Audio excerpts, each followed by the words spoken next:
हमारे जो स्रोत हैं उनमें प्राचीन भारत के कुछ बहुत ही प्रभावशाली राजवंशों की कहानियां मिलती हैं। हाँ बिल्कुल। खासतौर पर राजा ययाति के जो 5 पुत्र थे, पुरु, यदु, तुर्वसु, द्रुह्यु और अनु, उनके वंशजों की। सही। तो आज चलिए इन्हीं कहानियों में जरा और गहरा उतरते हैं, देखते हैं ये हमें क्या बताती हैं। बिल्कुल। और ये स्रोत सिर्फ राजाओं के नाम नहीं गिनाते ना, नहीं। ये उस समय की, उस युग की एक झलक दिखाते हैं जिसने हमारे इतिहास और संस्कृति पर, आप कह सकते हैं, गहरी छाप छोड़ी है।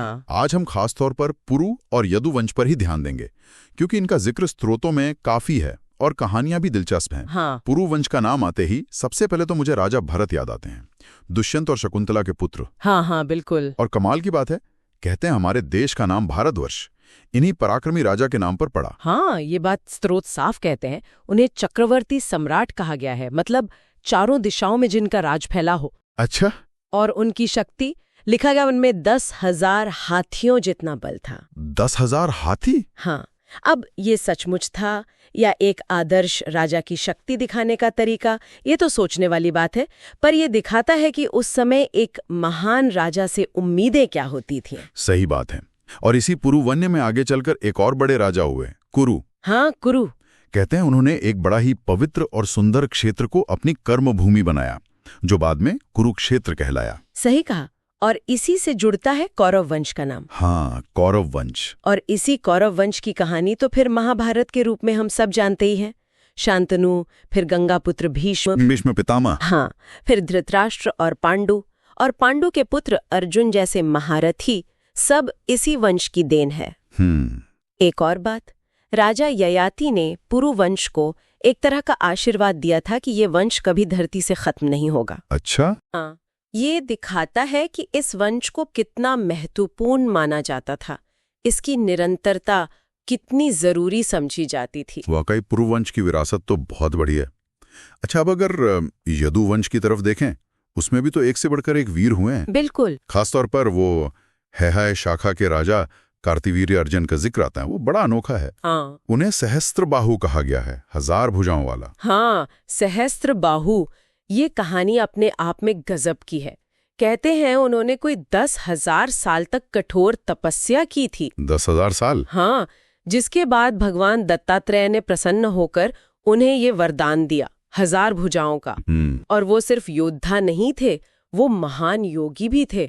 लिखा है कि उन्होंने अकेले अपने रथ से पूरी पृथ्वी, मतलब 7 द्वीपों समेत जीत ली थी। अकेले पूरी पृथ्वी? हाँ, और उनका प्रताप ऐसा था कि उन्होंने लंकापति रावण तक को बंदी बना लिया था। रावण को? हाँ, हालांकि बाद में महर्षि पुलस्त्य के कहने पर उसे छोड़ दिया था। बाप रे, इतनी शक्ति! लेकिन फिर उनका अंत भी तो बड़ा नाटकीय बताया गया है, अग्निदेव वाला किस्सा, है ना? हाँ, वो किस्सा। कहानी कुछ ऐसी है कि एक बार अग्निदेव ने उनसे भिक्षा मांगी। अब दानवीर कार्तवीर ने उन्हें अपना पूरा राज्य ही भिक्षा में दे दिया। पूरा राज्य? हाँ, तो अग्निदेव ने वनों, नगरों, गांवों को जलाना शुरू किया और इसी में अनजाने में उन्होंने वशिष्ठ ऋषि का आश्रम भी जला दिया। स्रोत में उन्हें आपौ भी कहा गया है, शायद वरुण के पुत्र होने के नाते। और ऋषि तो क्रोधी माने जाते हैं, फिर क्या हुआ? ऋषि वशिष्ठ ने श्राप दे दिया कि जमदग्नि के पुत्र परशुराम उनकी वो 1000 भुजाएं काटकर उनका वध करेंगे। परशुराम जी? हाँ, और हुआ भी यही। ये कहानी जैसे दिखाती है कि शक्ति चाहे वरदान से मिले, उसके साथ जिम्मेदारी भी आती है और कर्मों का फल वो तो मिलता ही है। सही कहा।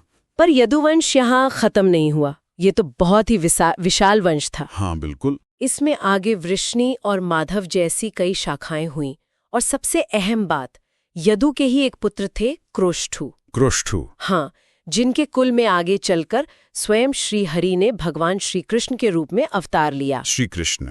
अच्छा, वो यदुवंशी थे। हाँ, इसीलिए कहते हैं कि इस वंश का वर्णन सुनना भी पुण्य देने वाला है। तो ये थी पुरु और यदुवंश की कुछ झलकियां, वीरता, तपस्या, अद्भुत वरदान, भयंकर श्राप और ऐसी घटनाएं जिन्होंने इतिहास को एक दिशा दी। ये सब हमें इन पुराने स्रोतों से पता चलता है। सही। और ये सोचने पर मजबूर भी करता है ना, कि इतनी लेजिट वंशावलियां क्यों दर्ज की गई? क्या ये सिर्फ राजाओं की लिस्ट है या फिर ये उस समय के समाज, उनके मूल्यों, उनके धर्म, उनकी पहचान और अपनी जड़ों से गहरे जुड़ाव को समझने की एक खिड़की है? ये एक अच्छा सवाल है। शायद ये जो वंश वृक्ष है ये सिर्फ अतीत का लेखा जोखा नहीं थे, हो सकता है यह भविष्य के लिए अपनी पहचान बनाए रखने का एक तरीका भी रहे हों। ये अपने आप में गहरी खोज का विषय है कि इन वंशावलियों का असल मकसद क्या था।